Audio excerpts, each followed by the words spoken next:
حضرت مفتی علی کاکی رضی اللہ تعالیٰ عنہ علی گواس کے جانشین ہیں.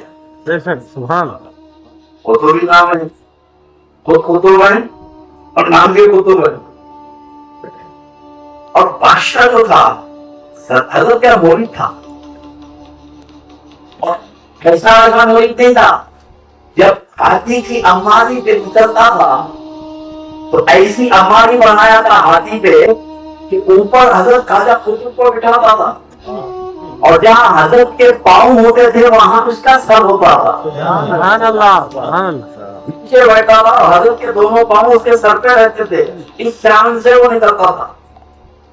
مولویوں کو کب بھانا, دربار میں بڑے بڑے مولانا تھے, ایک سے ایک تربھا مولانا تھے بادشاہ کے دربار میں.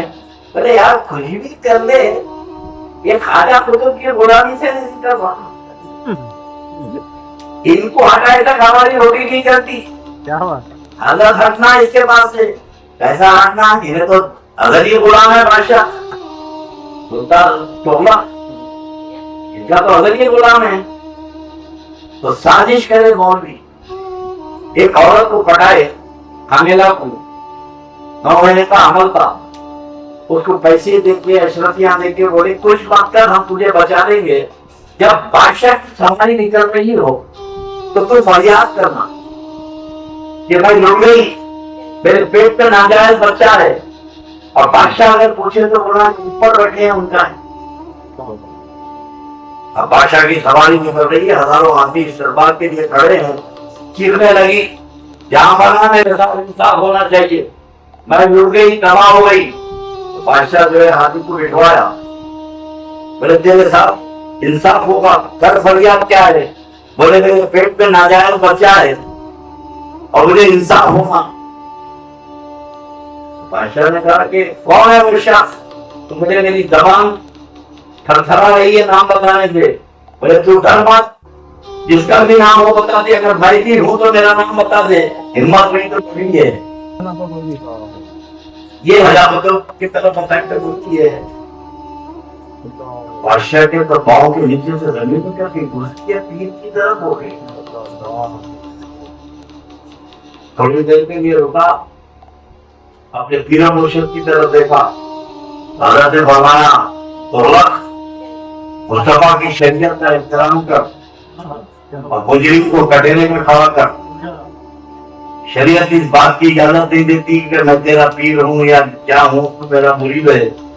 رسول اللہ کے دین کی حفاظت کرنا ہے, اب انصاف تجھے کرنا ہے. تو کہا کہ حضور کیسے کروں, کیسے کروں. تو بولے جب شریعت کا تقاضا کر, گواہ مانگا. تو بادشاہ نے کہا کہ کوئی دوائی پیش کر سکتی ہے تم, شہادت. تو بولی میرے پاس کوئی گواہ نہیں ہے. کیسے پڑھنا پڑ گیا. اب دیکھیے تصور پیر, سبحان اللہ, پیر بھی تو کامل ہونا نا. آج کل کے تو پیر منگل چار شنبہ, وہ پیر ہے. بغیر کامل صاحب حضرت کے ہاتھ میں ہاتھ لینا کچھ آسان نہیں. اب اتنی پڑھنے کی تیری ہے, قسمت کا ہوگا وہی جو تمہاری زبان سے نکل جائے گا. سبحان اللہ. تو حضرت نے وہی تصور شیخ کیا غریب نواز کا, اور کہا کہ سرکار آپ کا غلام مصیبت میں پھنس گیا ہے. کیا بات, مہیلا نے معیشت میں تو رسوائی سے بچانے کا آپ نے وعدہ کیا ہے, یا میں تو دنیا میں رسوا ہو رہا. یہ میری دستگی کیجیے. حضور غریب نواز اجمیر میں قبر میں آرام فرما رہے. سبحان اللہ. غلام کی آواز سنی اور سینہ دلی آ گئے, اور مجمع میں کھڑے رہے اور دلاسا دیے. فکر مت کر, میں آ گیا ہوں.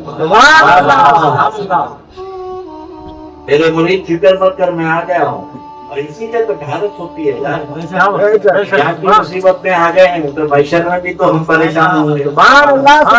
محشر میں بھی ہم پکار کے بولیں گے حضور پریشان ہو تو غوث اعظم کے فکر مت کر, میں آ گیا. سبحان اللہ. سبحان ہو بھی آتا ہے ٹھیک ٹھاک.